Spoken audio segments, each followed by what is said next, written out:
Chers auditeurs et auditrices, Embarraud 2018 commence et ce jour, c'est-à-dire ce 24 janvier. Et pour notre première émission, on reçoit ici une personne que l'on connaît tous. Et cette personne a un grand cœur, un franc-parler surtout.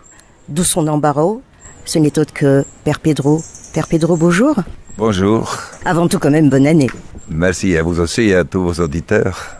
Près de 48 ans de Madagascar, mais quand même 50 ans si on part de l'Argentine. De parents ouvriers, maçons surtout.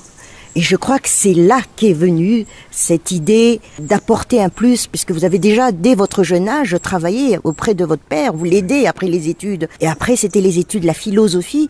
Mais tout cela, maçon, philosophie, et puis la religion, tout cela a construit quelque chose que vous avez apporté ici à Madagascar. Mais ça a construit une personne, une foi qui est basée sur la vie, qui est basée sur l'expérience du travail, qui part aussi d'une vie dure, parce que mon père et ma mère étaient des émigrants, persécutés par le communisme dans l'ancienne Yougoslavie.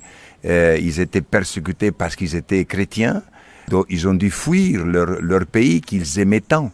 Et ils sont partis en Argentine, qui les a ouverts, les bras ouverts. L'Argentine, après la Deuxième Guerre mondiale, a reçu des hommes, des femmes de tous les pays d'Europe, de partout. Et je remercie, je suis né là, dans ce pays, en Argentine, des parents slovènes. Et alors là, ils ont commencé à travailler, à vivre sans rien, sans connaître personne, sans connaître la langue du pays, les traditions, la mentalité, et sans avoir aucune famille qui puisse les recevoir, les aider au début, mais à zéro. Voilà d'où est partie ma famille, ou dans quelle famille sobre je suis né, hein, et que comme je suis le premier garçon, mais déjà un enfant, j'ai une sœur aînée, le premier garçon, mon père, à l'âge de 9 ans, me disait « fils, viens aider tes frères et sœurs, viens m'aider au chantier. » Et je suis allé à l'âge de 9 ans. Et à l'âge de 14 ans, je savais déjà lever le mur, faire les enduits. Et à 17 ans et demi, j'ai déjà construit une maison pour les plus pauvres dans la cordillère des Andes. Et là, vous êtes arrivé à Madagascar par conviction et surtout par ce vouloir aider l'autre. Oui, comme je suis dans la congrégation de Saint-Vincent de Paul, qui était le premier à envoyer ses missionnaires à Madagascar en 1648 à Fort-Dauphin, et notre supérieur général à Rome a demandé des volontaires. Et est-ce qu'il y a des volontaires pour aller comme missionnaire à Madagascar? À l'époque, l'Argentine était catholique à 99%. Et il y avait 3% de pauvres. Quand j'ai quitté l'Argentine, 3% de pauvres. Alors je me suis dit, quand j'ai lu la lettre, allez, on y va. Je dis, c'est où Madagascar d'abord? Ben, quand on vit c'est en Afrique, je dis, allez, on y va. Et c'était l'idéal, c'était la foi, c'était l'évangile. C'était pas quitter un pays pour avoir un autre, c'était pas aller chercher des pauvres plus exotiques, plus reconnaissants. C'était pas du tout ça. C'était vraiment aller vivre une fraternité, donner un coup de main à ceux qui vivaient dans des situations difficiles. Et quand je suis venu à Madagascar en 1970, j'ai vu que Tana, Antsirabe, Ambouche, Firenze était bien. Ah, moi je dis, si Madagascar il est comme ça, bah, je repars en Amérique latine. Mais quand je suis arrivé dans la côte sud-est, des côtés de Wangenjan, alors là j'ai vu que les gens étaient pauvres, mais dignes. Il y avait une grande dignité, il y avait une grande solidarité. J'étais captivé par cette solidarité, par cet esprit de partage qu'avaient mes frères à l'époque. Et je disais, bah, si ce peuple-là, les jours que j'étais pas encore prêtre à ce moment-là, j'avais fini la philosophie, je devais encore finir la théologie. Et ensuite, après 2 ans de première expérience en 70, je suis retourné à Paris à étudier la théologie. Mais ces 2 ans, 70-72 que j'ai passé ici, et j'ai vu mai 72, que j'ai applaudi. J'applaudis parce que je voyais déjà la fin d'un régime de cette première république qui était déjà pourri. Qui finalement, elle est tombée tout seule. Parce que les gens qui étaient là, ils ne s'occupaient pas du développement. Ils ne s'occupaient pas de leurs citoyens, de leurs compatriotes, ils s'occupaient d'eux-mêmes. Ils allaient en brousse, dans la campagne, pour faire la fête, pour faire des bals. Et je sais que d'autres missionnaires qui étaient ici depuis des années m'ont dit toute la immoralité qu'il y avait dans tous ces dirigeants-là. Immoralité. Alors qu'on ne dise pas à celui qui n'ont pas connu, qu'on ne dise pas « ah, c'était beau, c'était beau ». C'était pas beau du tout. Alors j'applaudis, je dis « enfin, le peuple qui va prendre les choses en main ». Mais voilà, les choses n'ont pas suivi un peu ces souhaits de se mettre debout, d'être plus solidaire, de s'entraider davantage, d'être plus au service du bien commun, de la patrie, de ses concitoyens. De votre observation, de vos contacts avec les citoyens, pourquoi il n'y a plus cette motivation alors? Pourquoi il n'y a plus cet engouement? Pourquoi il faut parler de patriotisme? Quel genre de patriotisme? À l'époque, le patriotisme, c'est d'aimer sa terre natale. Là où je suis né, si je suis de passage sur cette terre, je ne veux pas laisser que cette terre s'abîme, que cette terre se détériore, que cette terre soit exploitée et que cette terre ne puisse pas nourrir mes enfants. Alors, j'étais frappé à l'époque par la faim. Il y avait dans cette région du sud-est 2 moments difficiles dans l'année. C'était au mois de mars-avril et octobre-novembre. C'était 2 moments de soudure difficiles où les gens avaient faim. Et pendant l'année, on mangeait, mais juste aussi à sa faim, pas plus. Et alors la faim, ça m'a touché, ça m'a interpellé. J'ai dit, comment c'est possible qu'un pays si grand, si riche, avec tant de possibilités, et qu'à 80% des gens sont tous des paysans, comment c'est possible qu'il n'y a pas assez de riz d'abord? Et ensuite, qu'on n'a pas assez à manger. Un pays où tout pousse, tout pousse. Alors voilà, j'ai commencé, au début, je ne pouvais pas approfondir trop les raisons, les causes. C'était plus tard, parce qu'au début, j'étais saisi par la joie de vivre, la joie de partager, la joie de rire, la joie de chanter, la joie de danser. Voilà, c'était la vie, c'était une fête. Mais j'ai appris aussi, par mes parents, que la vie aussi, c'est du travail. Et alors, il faut un peu combiner les 2 choses.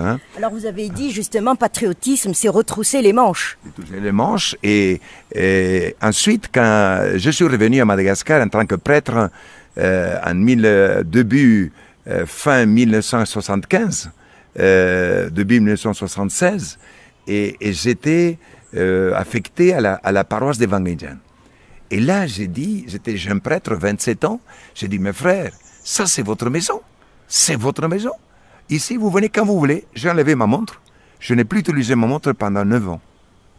Et j'étais au service de ce peuple-là. J'ai dit, cette église est à vous. Et nous sommes tous une famille de Dieu. Alors, on va travailler ensemble. Et on va faire que nous allons vaincre cette pauvreté qui avait déjà là. Et on va approfondir notre fraternité, notre sens du partage et la responsabilité. On va responsabiliser nos frères, nos sœurs à être responsables des enfants qu'ils ont mis au monde et de travailler, de n'avoir pas honte de travailler. Et là, parce qu'on était jeunes, je dis, bon voilà, maintenant que vous me dites que je suis notable parce que je suis prêtre, eh bien moi, après la messe tous les jours, je me suis mis en short et je suis allé travailler dans les rizières avec les dames Zanak Mashmari de l'époque. Mais c'est la première fois qu'on voyait un blanc entrer dans la boue. Alors je travaillais dans les rizières qui étaient profondes parce que tous les autres étaient déjà travaillés. Et les gens disaient, mais qu'est-ce qu'il fait un blanc là, dans la rizière? Est-ce qu'il cherche de l'or? Est-ce qu'il y a des pierres précieuses? Pour qu'un blanc entre dans la boue, est-ce qu'il doit y avoir de l'or? Et les femmes qui travaillaient là, les catholiques qui étaient là, disaient non, c'est pas un vasa qui cherche de l'or, c'est notre prêtre qui travaille avec nous et qui n'a pas peur d'entrer dans cette boue. Il nous encourage à travailler. Eh bien, je travaillais 3 ans dans la rizière. C'était au moment de livre rouge, quand on pensait qu'on peut se suffire à soi-même, qu'il faut travailler. J'ai pris au sérieux. J'ai pris cela au sérieux. Et je disais aux jeunes de la paroisse, n'ayez pas honte de mener votre bêche et traverser le Bézard, ça veut dire le marché. N'ayez pas honte, votre pelle, votre bêche, c'est votre outil de travail. Et bien, on a créé une mystique de travail, on a créé une ambiance de travail, on a créé une ambiance de fraternité, on a créé une ambiance de se sacrifier pour le bien commun. Voilà, et c'était formidable. Ce temps-là, c'était formidable. Et je ne peux pas oublier ce temps-là. Mais je suis tombé après très très malade. Et puis après, ça a évolué quand même. Il y a eu à Camasso, tout compte fait. Après. Oui, mais les Camasso, c'était beaucoup plus tard. Oui. Parce que j'étais 15 ans dans le sud-est, en total. Et en 1989, je arrive à Tananarive. Je voulais partir de Madagascar. Et pour partir la tête haute, parce que je ne pouvais pas voir mourir des enfants. Je ne pouvais pas voir mourir des jeunes mamans. Je ne pouvais pas voir ça. Alors j'ai dit, puisque je suis en bas âge, je ne peux plus parler, je suis au bord de la brousse là-bas, qui vous écoute, sauf vos paroissiens. Et je dis, je suis malade, je ne me tiens plus debout. Et je dis, je vais partir. Et je vais demander une année sabbatique. Et je vais aller dans un pays anglophone et je ne reviendrai plus. Alors ma communauté, à l'époque, cherchait un directeur pour les scolastica de formation de prêtres à Tananarive. Et mes confrères m'ont choisi, demandons au Père Pedro. Alors j'ai dit, j'ai un autre programme, je vais demander. Elle dit, écoute, d'abord un service, on te demande un service pour 4 ans et après tu fais ce que tu veux. Et j'ai accepté ce service de venir à Tana pour 4 ans. J'ai dit, laissez-moi d'abord m'aller soigner. Et je reviens. Et je suis allé me soigner 2-3 mois. Je suis revenu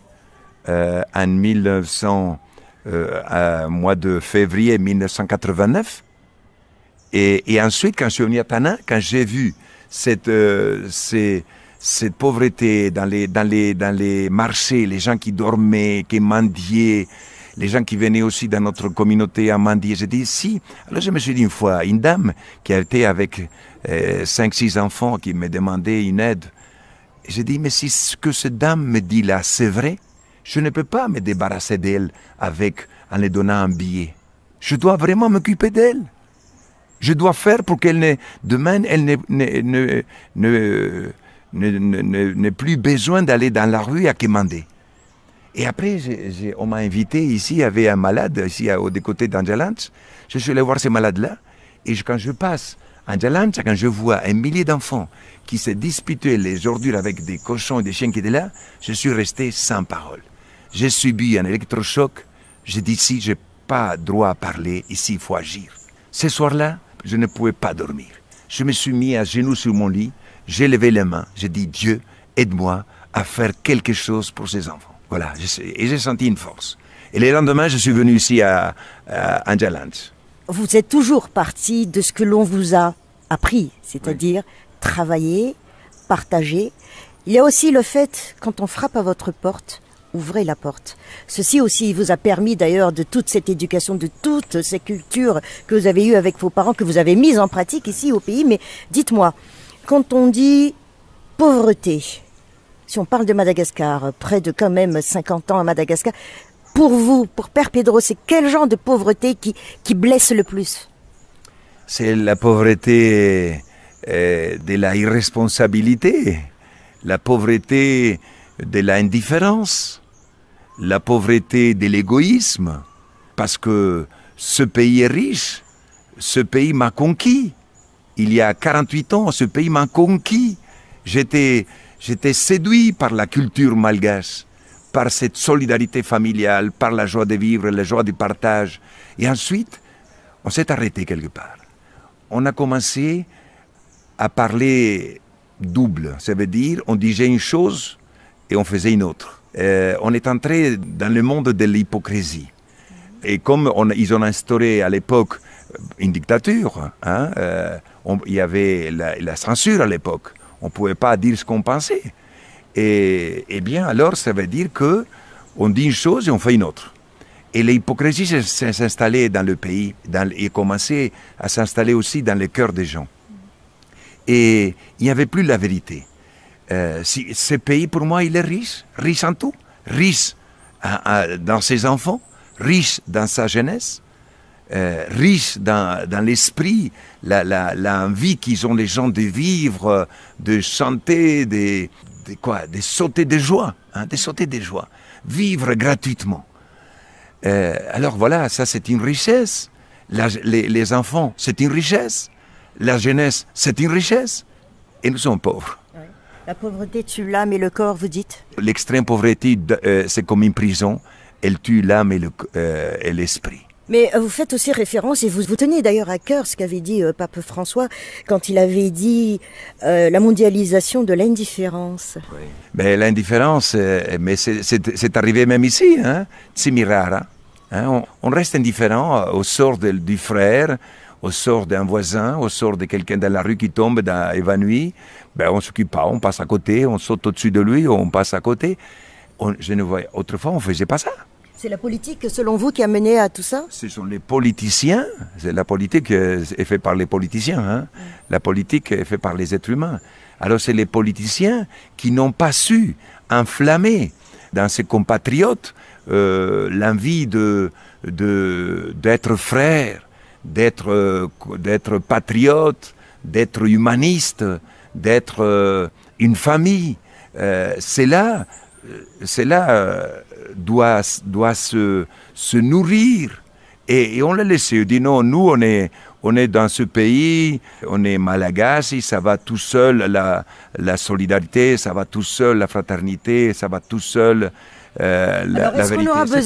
Alors est-ce qu'on a besoin de la réconciliation nationale avec cela, selon vous, quand même, pour retrouver un peu le dessus? Réconciliation nationale, je pense que ceux qui ont dirigé le pays depuis l'indépendance devraient demander pardon à son peuple. Au peuple, oui. Ceux qui ont dirigé le pays, écoutez-moi, ils se sont endormis. Tous, dès la Première République, se sont endormis. Ensuite, quand on est entré dans le socialisme, on levait la main avec un poing, mais sans aucune conviction. Sans conviction. Moi, je vous dis, j'ai travaillé 3 ans dans la rizière, moi, Leblanc, et en étant prêtre dans une paroisse. Et nous étions 3-4 prêtres à faire cela dans la région à l'époque. Et c'est que ici, vous voyez, ceux qui arrivent au pouvoir, ils pensent que ils sont arrivés à un but, à un objectif. Quand j'étais ordonné prêtre, c'était pas un objectif, on va dire prêtre. C'était un début de l'aventure humaine.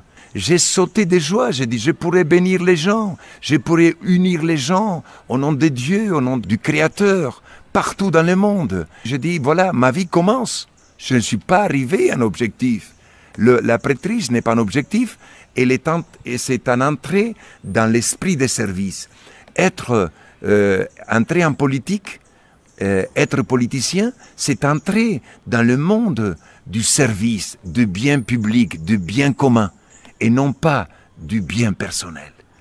Beaucoup de nos frères politiciens, ils ont oublié cela. Et quand je vois ici 14 000 enfants scolarisés, un plus beau que l'autre, ce sont tous des petits anges. Comment on va les laisser sans avenir? Pourtant, ici quand même, il y a des politiciens qui viennent voir à Camassonon, par exemple, oui. Au Père Pedro. Est-ce que vous leur faites savoir vos impressions? Je leur dis des choses. Je ne suis pas venu d'abord me bagarrer avec les personnes. Je suis venu vivre une fraternité. Je suis venu partager l'amour de Dieu. Partager les Vovo Mafal, les Filazanzara, l'évangile. Voilà ce que je suis venu ici. En tant que frère, rien qu'un frère. Et bon, je leur dis, mais les derniers livres, c'est de la preuve aussi, hein, que j'ai donné aussi à pas mal des amis, des personnes qui dirigent le pays. Hein.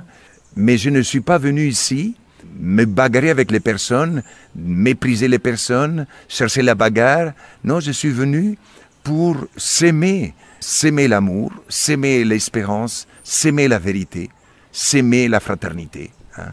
Voilà pourquoi je suis venu ici et pourquoi je suis là. Je suis sur la planète Terre. Il y a 1 an et demi, 200 jeunes de la filière sociologie des ANCAT sont venus là. Ils étaient assis sur ces escaliers-là. Et ils m'ont dit, mon père, vous venez d'où vraiment? On dit que vous venez d'un tel pays. Vous venez d'où vraiment? Je dis, d'où je viens? Je viens de la planète Terre. Je dis, et vous venez d'où? Alors tous les 200 étudiants, ils ont ri et applaudi. Parce Alors- qu'on vient tous de la planète Terre. Alors vous avez dit justement, on ne veut pas prendre la place de l'État. Oui. Mais l'État, bougez, activez-vous, faites quelque chose. Ça tient toujours? Bien sûr, c'est lui qui demande à être élu. Il ne peut pas après se dédouaner facilement et dire, écoutez, c'est difficile le travail de politicien, c'est difficile d'être maire, c'est difficile d'être député, c'est difficile d'être sénateur, d'être ministre, président. Vous l'avez demandé. Prenez vos responsabilités, parce que vous êtes là pour servir à votre peuple. Vous êtes là pour être les garants de l'unité nationale. Et être les garants, surtout, de la justice pour ceux qui sont les plus faibles dans votre société, ceux qui sont les plus pauvres. Pas des 20% les plus riches, mais des 20% les plus pauvres de votre société. Vous êtes les garants, parce que vous êtes le Rayamandjin. Ce mot-là, autrefois, pour moi, c'était un mot sacré. Masinaïutenio. C'était un mot sacré pour moi. Aujourd'hui, quand je vois des parents qui oublient leurs enfants, qui n'éduquent plus ses enfants, qui laissent ses enfants dans la rue, et qui dorment, on ne sait pas où, qui mangent, on ne sait pas quoi, qui ne se lavent presque jamais. Et alors je dis, comment un père, une mère peut laisser son enfant dans la rue et sans savoir, mon enfant est là. C'est sa propre vie qui se balade en ville et qui souvent il meurt, que souvent ils entrent dans la drogue, dans la prostitution, dans le vol, et ensuite ça va quand l'âge va augmenter, de 10 ans, 15 ans, 20 ans, il va devenir un malfaiteur. Hein? Et voilà, il faut que ceux qui ont demandé à être élus prennent ces responsabilités parce qu'on lui a fait confiance, on les a donné toute notre confiance et il devrait être un honneur pour chaque élu de faire le bien pour son pays, pour son peuple. C'est l'honneur. On passe qu'une seule fois sur terre, une seule fois. Une fois qu'on va mourir, c'est fini. On ne pourra plus dire à Dieu, laisse-moi revenir à la terre. Non, mon fils, c'est fini. Tu as fini ton séjour sur terre. Alors c'est maintenant que nous devons faire quelque chose pour notre famille, pour notre frère, pour notre patrie, pour la région où j'habite. C'est maintenant. Et tout le reste, c'est de paroles vides. Ce sont de discours sans lendemain. Ce sont des discours que les gens, ils ont appris par cœur. L'argent aussi est roi. Bien sûr, mais malheureusement, le profit de l'Europe, de l'Occident, est arrivé aussi à Madagascar. Et qu'aujourd'hui, aussi ici, l'argent est devenu roi. Autrefois, quand je demandais à l'époque un terrain pour faire un dispensaire, les Fukunulu, les villageois, se disputaient prendre notre terrain pour un dispensaire, pour une école, pour une chapelle, pour faire un terrain de football. Les gens disaient, prenez mon terrain. Aujourd'hui, personne ne donne rien, même pas 1 mètre carré. Aujourd'hui, combien de fois je me suis bagarré ici avec les gens pour élargir la rue, parce que vous ne pouvez pas faire des rues en ville de 3 mètres de largeur. Parce que plus tard, et c'est déjà arrivé, les gens se bagarrent, parce que vous ne pouvez pas vous croiser. Et qui va faire marche arrière? Moi, je suis pressé, moi aussi, il dit l'autre. Alors, il faut prévoir, on ne peut pas faire des rues dans une ville moins de 6 mètres de largeur, où deux voitures peuvent se croiser normalement. Alors, aujourd'hui, les gens ne donnent plus. Chacun tient à sa terre et il n'y a plus de biens publics, des biens communs. Regardez comment on casse les jardins. Les jardins, on le détériore. Mais nous, ici, regardez, on essaye que nos rues soient propres, qu'il n'y ait pas de papier, parce que c'est notre ville. On dit ça aux enfants de la crèche, de la maternelle, aux enfants de la classe des 12e. Et quand vous les répétez ça tous les ans, mais à la fin, ça va prendre cher en lui. Et quand vous le faites vous-même, quand je vais dans la rue, je vois un papier, je le ramasse. Alors l'enfant qui voit que je ramasse un papier, il est étonné. Il dit, le père aussi ramasse les papiers. Alors voilà, il faut donner l'exemple aussi, Alors l'argent, roi, il faut lutter contre ça. On ne vit pas pour les profits, on vit pour être frère, on vit pour partager, on vit pour être heureux. Et être heureux, vous voyez qu'en français, le mot heureux s'écrit qu'au pluriel. On ne peut pas l'écrire au singulier. Alors on ne peut pas être heureux tout seul. On sera heureux ensemble ou personne sera heureux. En dernier point, il y a eu quand même près d'une dizaine de livres où Père Pedro s'exprime, où on observe Père Pedro. Mais le dernier, l'électrochoc, le titre, Insurgez-vous, le réveil du subconscient. Et c'est pas un peu trop tard, ou est-ce que c'est vraiment trop alarmant actuellement qu'il faudrait le crier haut et fort? C'est jamais trop tard, c'est jamais trop tard. Pendant qu'on a la vie en soi, qu'on a le souffle de la vie, c'est jamais trop tard. Jamais trop tard à un pécheur de se convertir. Dieu l'attend toujours. Jamais trop tard pour un politicien de dire, tiens, je me suis trompé des chemins. Maintenant, je vais essayer de ne pas accaparer les richesses pour moi, mais je vais essayer de le partager avec mon peuple, avec les enfants de mon pays. C'est jamais trop tard, c'est jamais trop tard. Alors, le mot insurgez-vous, c'est fort, hein, mais c'est parce qu'il faut réveiller les consciences.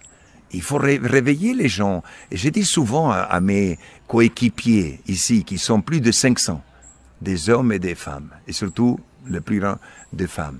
J'ai dit, ne dormez pas debout, ne dormez pas debout, parce que on se laisse endormir, on se laisse endormir. La gloire vous endort. Quand vous avez gagné plusieurs batailles, vous avez tendance à vous endormir. Quand vous commencez à être connu, vous commencez à vous endormir. Non, à moi, quand on me dit des paroles qui me flattent, ça entre dans cette oreille-là et ça sort tout de suite de l'autre côté, mais tout de suite. Parce que je sais qu'aujourd'hui, je dois lutter. Que pour moi, la vie, c'est un combat. La vie, c'est une lutte. Et c'est vrai, le proverbe malgache qui dit « Adini fienana ». La vie, c'est un combat. Et il faut combattre. Et tous les jours, quand je me lève, je dis « Dieu, aide-moi. Aide-moi à combattre aujourd'hui, à aider mes frères, à les recevoir, les écouter, à être sensible à leur détresse, à leur drame. Aide-moi. » Et je me mets debout. Je me mets debout. J'entends le mot « lève-toi hein, et va servir tes frères ». Je dois me faire violence à moi-même, parce que mon corps aussi peut se fatiguer. Et dit, bon, arrêtez un peu, un peu de repos. Mais il n'y a pas de repos ici. Ici, on est tout le temps à la disponibilité des gens, jour et nuit. Mais autour de moi, grâce à Dieu, j'ai des jeunes malgaches qui m'ont suivi, qui ont pris un peu cet esprit de l'évangile, cet esprit de service, pas tous, mais une grande partie. Et ceux qui n'ont pas pris encore, je ne désespère pas, j'espère encore les convaincre. Mais il y a quand même une grande partie de notre population, 80%, qui veulent progresser ensemble, qui veulent vivre dans la vérité, qui veulent sortir de l'hypocrisie, qui veulent laisser l'indifférence, qui veulent préparer un avenir digne à ses enfants. Et il y a 20% qui boivent encore, et qui cherchent la drogue, le rungun, qui tombent dans la prostitution, qui tombent dans les vols, qui tombent dans le mensonge. Alors, on essaye de les aider, parce que, écoutez, si je vous dis une chose, en 20 ans, que nous avons réuni ce peuple d'Akamasou, qui sont aujourd'hui à peu près 25 000 personnes, j'ai fait en 29 ans 2595 réunions de Fukunul. 2595 réunions. Vous faites après les comptes combien par semaine. Et quand on m'appelle à une réunion, il y en a plus de 20 quartiers à Kamasou. Quand on m'appelle, j'y vais. Et je parle toujours, comme dès le début, avec la même conviction, avec le même amour, et avec la même force pour convaincre mes frères. Et à égalité. Égalité, bien sûr. D'égalité, on est... Dans chaque Fouktan, le même discours. Oui, ça dépend du problème aussi. Hein, quelquefois, c'est pas le même problème. Mais, alors, vous voyez, pour vous dire, on peut pas dormir. On peut pas s'endormir. Et elle dit, et comment vous avez réussi? Eh bien, on a parlé, et on a parlé, et on a reparlé, et on s'est pas fatigué de dire à un frère, lève-toi, occupe-toi de tes enfants. Va travailler. Ne mens plus. Ne vole plus. Occupe-toi de ta famille. Sois responsable de ta famille. Toi, tu es l'homme. Tu es le socle de ta famille. Prends tes responsabilités.